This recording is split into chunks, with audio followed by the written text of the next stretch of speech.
Hi, everybody. Welcome back to Ox Talks.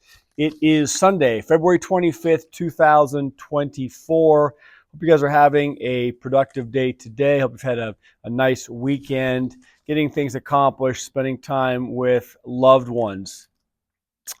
I wanted to start by discussing my event last night. I posted a photo last night late when I got back from a function I was at. I was fortunate enough to be able to meet Joe Theismann, a former NFL quarterback for the Washington Redskins, and he spoke at an event that I was attending with some clients. And then afterwards, I was fortunate enough to be part of a small group that was able to go back into his private, backstage area, meet with him, shake his hand, sit around, take some pictures, and talk for a few minutes. You know what? Very, very interesting conversation. His speech was very compelling. I don't watch football anymore, but this is a guy that was at the top of his profession as an NFL quarterback in 1985. And it was November 18th of 1985. I don't know how old any of you were at the time. I was a sophomore in high school. And I remember sitting at home. It was a Monday night football game. When you're in high school, you're a high school kid, of course you watch football. So I was watching the game, and he suffered. Lawrence Taylor sacked him, and he suffered a compound fracture to his leg. Basically, it was a career-ending injury. It was massive.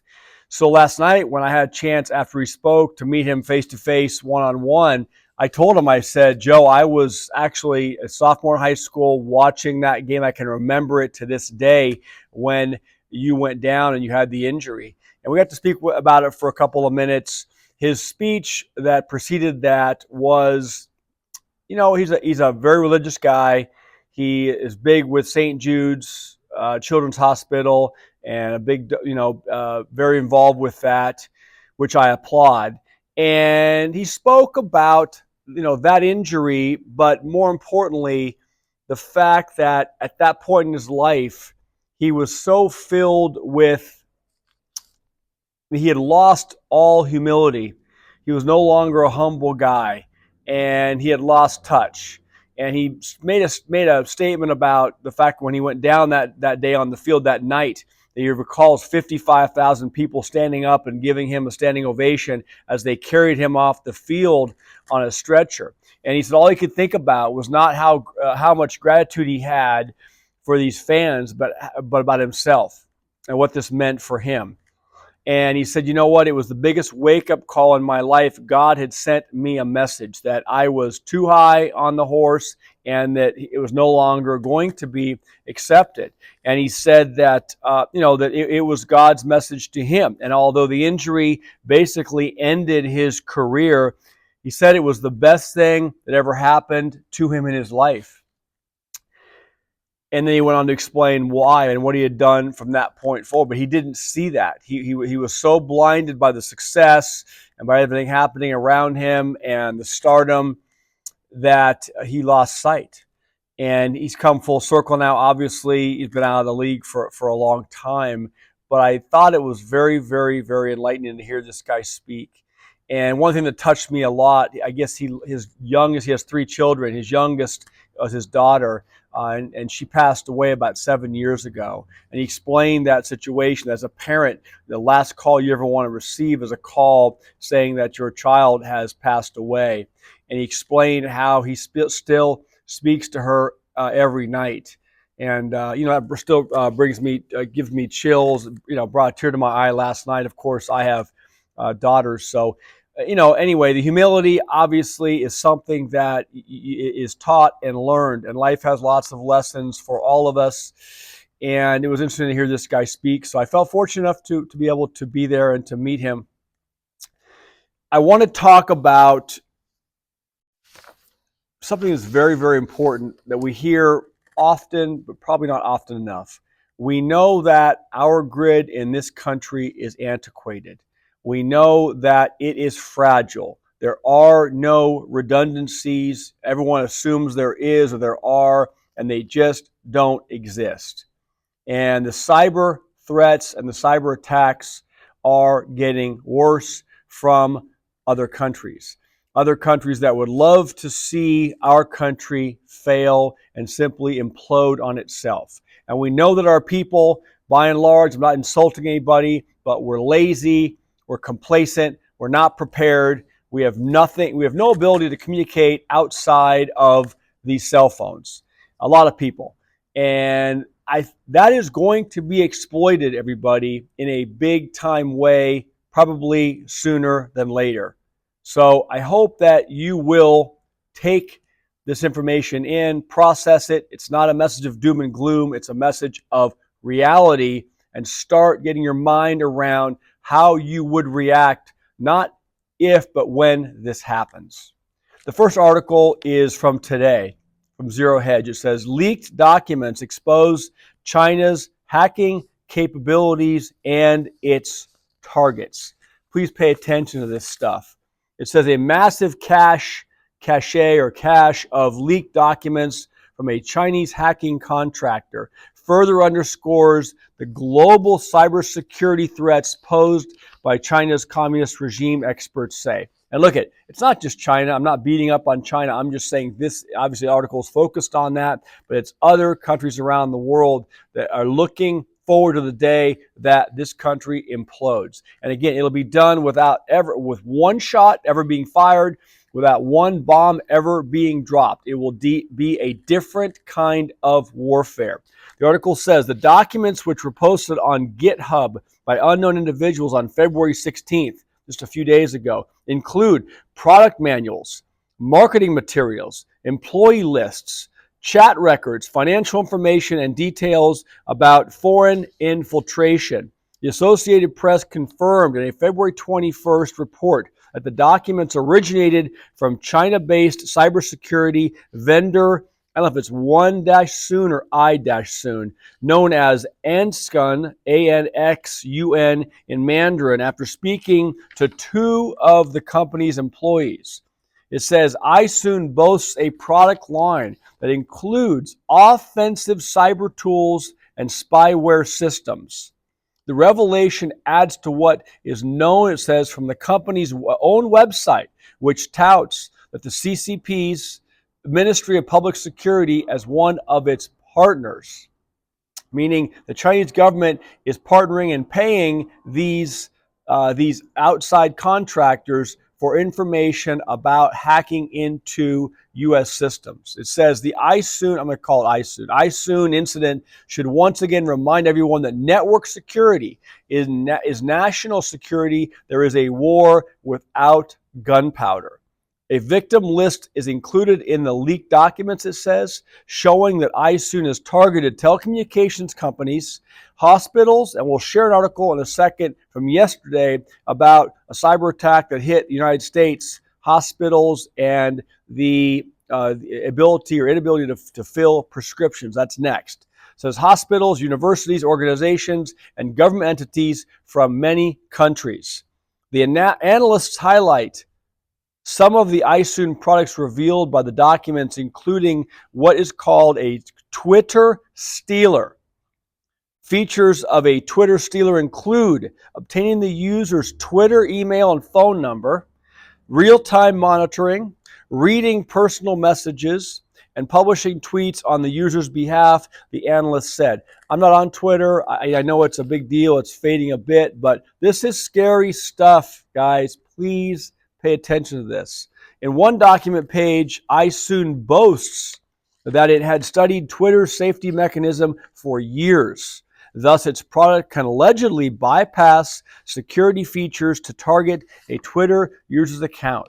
It says the leaked documents also reveal the cost of the Twitter stealer product. A one-year usage of the product is 700,000 yuan, about $97,000. And a 3-year usage costs 1.5 million yuan, about $208,000. So anybody who has resources can pay for all of this independent ability and information. Twitter stealer, very scary. iSoon also has portable devices for attacking networks from the inside. According to the leaked documents, the portable devices come in two different sizes. A standard version that can be disguised as a cell phone battery, power strip, or power adapter, and a mini version that can be disguised as a printed circuit board. The user lookup databases, which include users' phone numbers, names, and email addresses, can be correlated with social media accounts, according to the Malwarebytes analysis. Director at the Taiwan-based Institute for National Defense and Security Research told Epoch Times on February 21st that the ISOON documents are the latest evidence supporting claims by the United States and NATO that the Chinese regime is a threat to their cybersecurity. Earlier this month, the Cybersecurity Infrastructure Security Agency issued a warning that the CCP is pre-positioning malware in the U.S. systems in preparation for a conflict. Last year, Mr. Ray warned that Chinese hackers outnumber U.S. cyber specialists by at least 50-1. Think about that. There's no catching up. This is going to happen. The leak provides, and it closes out by saying, quote, the leak provides some of the most concrete details seen publicly to date, revealing the maturing nature of China's cyber espionage ecosystem, according to California-based cybersecurity company Sentinel Labs. So we can't stop this from unfolding, but we can take steps individually and with our family and the surrounding people, our loved ones, to take steps to be able to function if a cyber attack causes our grid to go down, our utilities to go down, internet, phone service, water systems. Any of these things can and will be hacked into. So what are you going to do? Do you have a backup source of water? Do you have a backup source of food at your house or secured and stored? Do you have your security in order so you can protect what you have? If power goes down, guess what? Your alarm system at your house is not going to work. And so, I mean, it might be battery power backup, but the point is that this could deteriorate extremely fast it will deteriorate extremely fast when something happens. The next article was from yesterday, and it ties right into this. That's why I wanted to share these two in tandem. It says, it's from Zero Hedge also. Pharmacies across the United States report outages after cyber attack. Pharmacies across the United States were suffering, it says, outages as a health technology company reported that it was the target of a cyber attack. Charge Healthcare, which handles patient payments and orders for pharmacies around the nation, confirmed in a statement on Thursday afternoon that it noticed a cybersecurity incident impacting its networks, according to its website. Quote, Change Healthcare is experiencing a network interruption related to a cybersecurity issue, and our experts are working to address the matter. Look, that's always going to be the published statement. We're working to address it and to fix it as soon as possible. But look, what if there is not an easy solution? What if there is not a quick 12 or 24-hour fix to this? You have to be prepared for something longer. If you need medications to survive, if you're diabetic or you need heart medications, consider filling these things in advance, having backup medications on hand. I don't know if you read, I think it was the book 1 Second After, and in that book, I believe, I read it years ago. I'm sorry if I'm misrecalling the name, but I believe in that book, one of the main characters, his daughter died because she needed insulin, and they couldn't get the insulin for her, and she was diabetic. I believe that was one of the backstories in that book. Very sad, but look, this is going to happen. Americans are unhealthy. I talk about it every day. If you can get off the insulin, get off the heart meds, get off the antidepressants, get off the cholesterol medications. Do that by eating better, working out, taking charge of your health. It's one more way to make yourself resilient to a collapse like we're talking about here. Change Healthcare, which handles patient payments. Well, I just read that. Sorry. Let me go on to the next part of it. It says the nature of the cybersecurity issue was not disclosed. Again, it will never be disclosed. And other details were not provided. They never will be. It's also unclear when the service outage will be restored or resolved, of course. Several pharmacies this week have said they were unable to access the systems and reported an outage due to the cyber attack. From the cyber attack, according to reports. For example, Sure Health, based in Michigan, wrote on social media that it couldn't process prescriptions via their insurance due to the nationwide outage from the largest prescription processor in North America, referring to Change Healthcare. Another Michigan company, Canadian Lakes Pharmacy, wrote, quote, there is a nationwide outage from some of the largest prescription processors in North America, while adding, we can receive your RX, but most insurance plans we cannot bill to your insurance company. Another firm, says Athena Health, said it was informed of the issue by Change, and the problem is being actively worked on by Change Healthcare. And Athena EDITM is monitoring the issue closely. They're always monitoring. But if you're relying to pick up or on a prescription for you that you need daily, and that prescription cannot be filled for 24 or 48 hours or even longer, what would you do? Do you have a backup plan?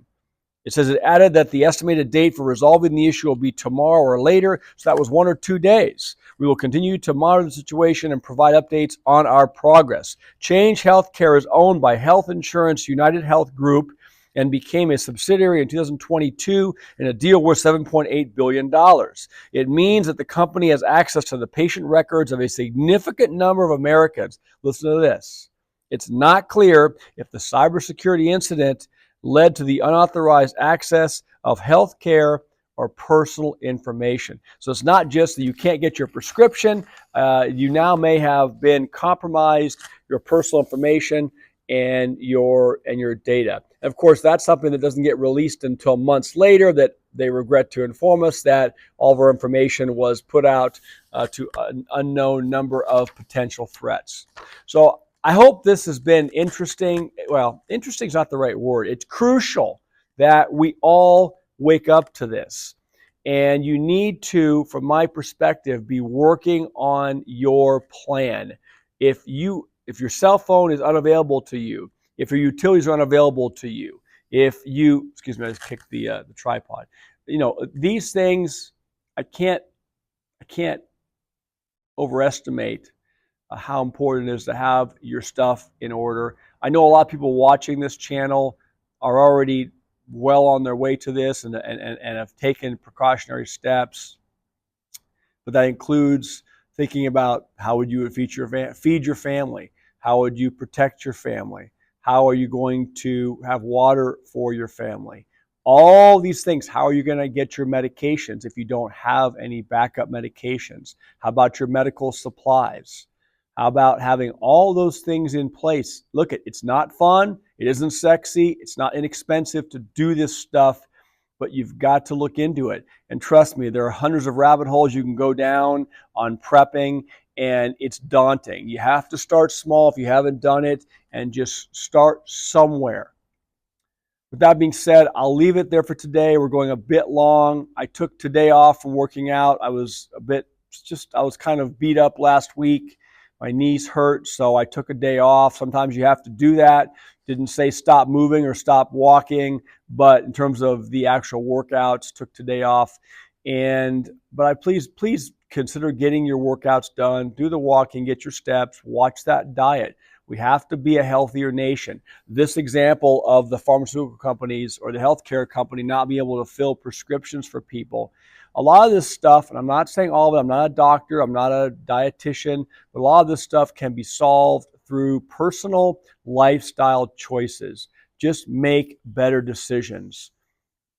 You know, cholesterol, a lot of times if it's not hereditary, blood pressure, a lot of these things are brought on by having poor lifestyle choices, horrible diet, horrible consistency, not working out, not taking care of your body. You only get one body. That's it. So I know it's been redundant a bit on this channel in terms of the health and diet. I'm going to keep covering it. Please Subscribe to my channel if you haven't subscribed. We're growing. We're going to make our way here to 5,000 subscribers pretty quickly, and I'm proud of that. I appreciate all of the comments that you guys are leaving and exchanges you're having with each other. Please be respectful to one another. Everyone has a right to post on the channel. I welcome any comments, good or bad, or I'd say constructive, whether they're good or bad. As long as they're constructive, please feel free to leave those comments below. Let's keep growing this community and waking people up. It's not just about the stock market or what gold and silver are doing each day, or about cryptocurrencies. This stuff, guys, let me just diverge a bit. It won't be there when this grid goes down. None of that stuff's going to matter. Those digits on the screen that you call your 401k account or your stock account or your crypto wallet, if the grid's down, if the internet's down, you have zero. So we talked about many times considering having some cash on hand, having some borrowable silver, having some precious metals, gold, things like that, assets that are let's say off the grid assets that have value. Give it some thought. I'm not giving financial advice here. Thanks for watching. Please subscribe, hit the thumbs up notification. Don't forget to hit the bell notification so you are notified as new videos drop. And most importantly, please share these videos with as many people as you possibly can. Time may very well be running short. Hope you have a great rest of your weekend. I'll see you tomorrow. Bye.